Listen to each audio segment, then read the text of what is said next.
होली की आत्मा।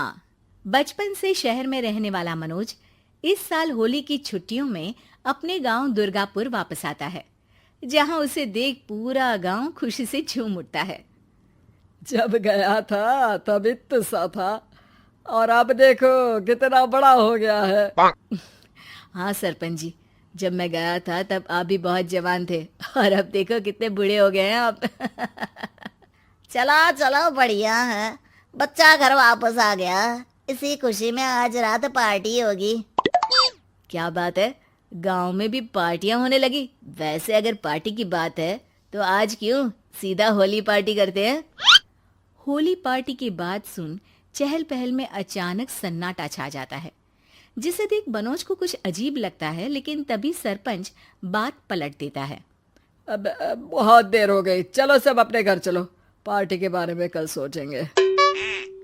मनोज भी मम्मी पापा के साथ घर आ जाता है, पर होली पार्टी और उस पर पूरे गांव की खामोशी वाली बात अभी तक उसके जहन से निकलती नहीं। पापा, होली पार्टी की बात पर सब चुप क्यों हो गए थे? अरे होगी उनकी कोई अपनी बात। मुझे गांव की पंचायत ही थोड़ी पता है। थक गया हूँ, चलो सो जाते हैं, कल बात करते हैं। पापा की बात मानते हुए मनोज भी सोने चला जाता है। आज तो छुपा लिया, लेकिन हफ्ते बाद जब होली का दिन आएगा तब इसे कैसे रोकोगे? अगली सुबह सूरज के साथ ही मनोज भी गांव घूमने निकल जाता है, जिस पर रास्ते में उसे अपनी ही उम्र के कुछ लड़के भी मिलते हैं, जिनसे दोस्ती कर अब वो उनके साथ घूमने लगता है। इसी तरह कुछ दिन बीत जाते हैं और होली नजदीक आने लगती है। दोस्तों, होली में 4 दिन ही बचे हैं, पर गांव में उसकी कोई तैयारियां क्यों नहीं दिख रही? क्योंकि यहाँ होली नहीं मनाई जाती। अरे पर ऐसा क्यों?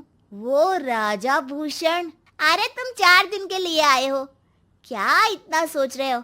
चलो कुछ खाने चलते हैं। इसी के साथ एक बार फिर होली की बात को टलते हुए देख मनोज को शक होने लगता है। वो घर पहुंचते ही इंटरनेट पर अपने गांव और राजा भूषण के बारे में जानकारी निकालने लगता है। क्या? मुझे आज तक ये नहीं पता था। ऐसा कैसे? किसी ने मुझे कुछ बताया क्यों नहीं? सारी जानकारी लेने के बाद मनोज गांव वालों या अपने मम्मी पापा से कुछ पूछे बिना खुद ही उसकी सच्चाई के बारे में छानबीन करने लगता है, जिसके चलते वो राजा भूषण की हवेली में पहुंचता है। वाह, क्या हवेली है यार। पर क्या यहाँ सच में कोई भूत है? हेलो भूत जी, कोई है क्या? हम इस साल गांव में होली सेलिब्रेट कर रहे हैं, क्या आप उस पर थोड़ा इंटरव्यू देंगे? मनोज के ऐसा बोलते ही गांव में तूफान उठ जाता है और हवेली में रखी सारी चीजें हिलने लगती है।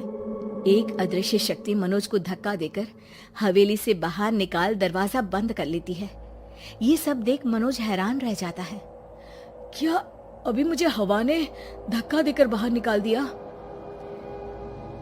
मेरे होते हुए इस गांव में कभी होली नहीं मन सकती, इसलिए दोबारा ऐसी कोशिश भी मत करना, अंजाम बुरा होगा। आवाज सुन मनोज हैरानी से इधर उधर देखने लगता है, पर उसे कोई दिखाई नहीं देता। वो गांव वापस आ जाता है, जहां तूफान की वजह से सब कुछ तहस महस हो चुका होता है। आखिर ये तूफान आया कैसे?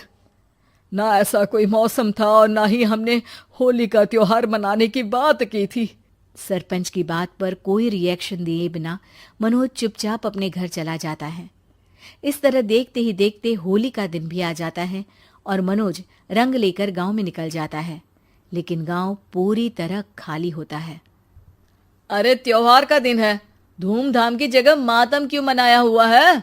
मनोज की आवाज सुन सब अपने घर की खिड़कियां खोल के घर के अंदर से ही उसे वापस जाने के लिए कहने लगते हैं, पर वो किसी की नहीं सुनता। तुझे पहले भी समझाया था, अगर होली खेलने की कोशिश भी की तो अच्छा नहीं होगा। अरे बात मान लो बेटा, तुम्हें सच नहीं पता।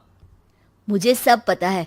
सालों पहले इस राजा ने एक अंधविश्वास फैलाया और आप लोग आज तक उसे मानते आ रहे हो। अरे बेटा, जब तुम पैदा भी नहीं हुए थे उससे भी बहुत पहले से इस गांव पर होली का श्राप है। अगर गांव में होली का त्योहार मनाया जाता है तो प्रलय आना पक्की बात होती है। राजा भूषण इस सब में नहीं मानते थे और त्योहार मनाने लगे, जिसके चलते होली वाले ही दिन पहले उनके बेटे की और फिर उनकी मृत्यु हो गई। तभी से गांव की रक्षा के लिए उनकी आत्मा उस हवेली में रह रही है। सबकी बातें सुन मनोज उलझन में पड़ जाता है। सोचना भी मत मनोज, अगर तुमने इस परंपरा को तोड़ने की कोशिश भी की तो उसका परिणाम इस गांव और गांव के लोगों के लिए अच्छा नहीं होगा। मुझे भी यकीन नहीं हो रहा कि आप लोग एक बेतुकी बात को मानकर सालों से रंगों के त्योहार को मातम की तरह मनाते आ रहे हो। मनोज किसी की कोई बात ना मानते हुए पूरे गांव में रंग बिखेर देता है, जिसके तुरंत बाद वहां तूफान के साथ बिजलियां गरजने लगती है।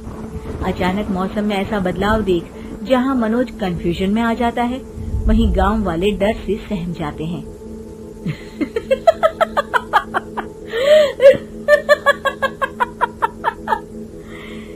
इस लड़के ने हमारे जैसे सिर्फ अपने स्वार्थ के लिए नहीं बल्कि पूरे गांव की खुशियों के लिए यहाँ होली मनाई है, जिस वजह से अब इस गांव पर होली का श्राप टूटता है।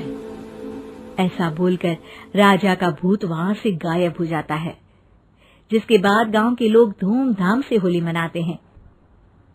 खुशियों के रंग गांव में बिखरे ही होते हैं कि अगली सुबह अचानक मनोज कहीं गायब हो जाता है और एक बार फिर गांव में होली का नया राज शुरू हो जाता है।